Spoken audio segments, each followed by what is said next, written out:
this. This is a wallet which consists of a, so to say, textile part and a rigid part, all combined in one piece, where you have a mechanism that allows you to open like this, a small frame, and inside it's actually two hexagonal surfaces interwoven on both sides. On this side is just hiding the cards and the bills, and on this side it's the coins that lay in here.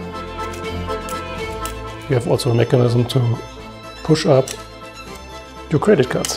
This is it. This was also a prototype with which I'm walking around since 1.5 years, let's say. This one is the latest version with a few minor improvements which were necessary to really make it accessible to the market now.